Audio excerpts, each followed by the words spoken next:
Salut, mardi 18 novembre 2025. Boualem Sansal. Du coup, j'avais fait un premier petit audio. Je vous avais expliqué cette histoire de Tel Aviv, Algérie, Allemagne, patati patata. Bon là, à un moment donné, c'était comment la France allait les retourner ça. Donc là, on va parler de l'accord franco-allemand. Très bien. Et surtout, écoutez, la serre, là, la rouquine, là, la parole d'un occidental, ce que ça vaut. C'est-à-dire qu'ils ne se rendent même pas compte, parce que pour eux c'est normal, hein. Trahir les écrits ou trahir ce qui a été dit, ça c'est normal. Mais quand un Chinois va écouter ça, ou un Russe, ou un Latino, ou même un pays africain, ils disent donc quand vous venez chez nous et que vous voulez signer je sais pas quoi, ça vaut rien. Bon, en plus s'ils ont libéré Sansal, à mon avis, c'est parce que l'Algérie, elle a retiré toutes les informations qu'il avait. Vous ne pouvez pas résister un an dans les geôles algériennes s'ils ont des questions à vous poser. Vous parlez, donc lui il a parlé, il s'est assis, il a raconté tout ce qu'il savait, tout et tout. Et puis une fois qu'ils n'ont plus eu besoin de lui, parce que voilà, il a bavardé, quoi, et ben ils lui ont dit, bon allez, vas-y, casse-toi, allez l'Allemagne, tiens, reprends les déchets, hein, parce que c'est ça, quoi. Mais surtout écoutez la serre, là. Comme ça, pas du tout. Vous voulez dire l'absence d'image? Le fait qu'il est passé quelques jours en Allemagne, l'absence d'image.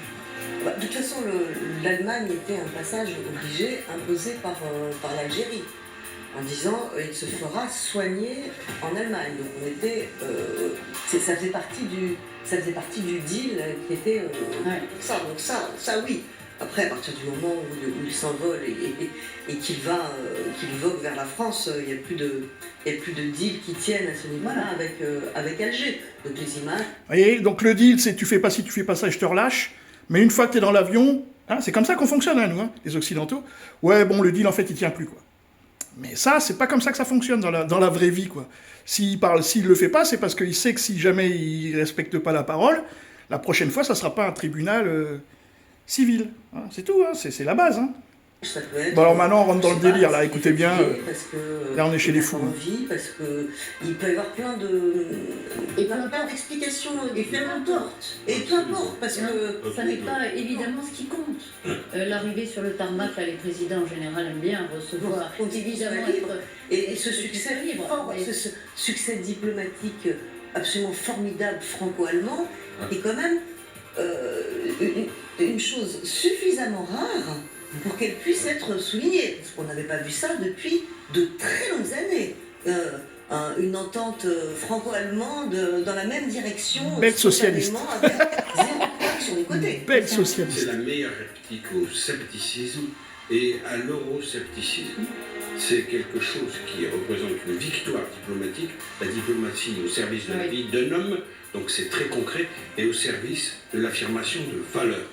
Et en soi, quand deux pays aussi majeurs que la France et l'Allemagne se mettent ensemble pour défendre la vie d'un homme et qu'ils y parviennent, c'est une leçon envoyée au monde entier et à tous les dictateurs qui font souffrir des écrivains et des gens innocents. Ouais. Donc, a priori, la France n'était pas dans l'affaire, puisque c'est l'Allemagne qui le demande. A posteriori, c'est une libération franco-allemande. Voilà, c'est comme quand on gagne, on est français d'origine camerounaise, hein, comme Noah, mais quand on perd, on est le Camerounais français. Toujours la même chose. Salut les amis.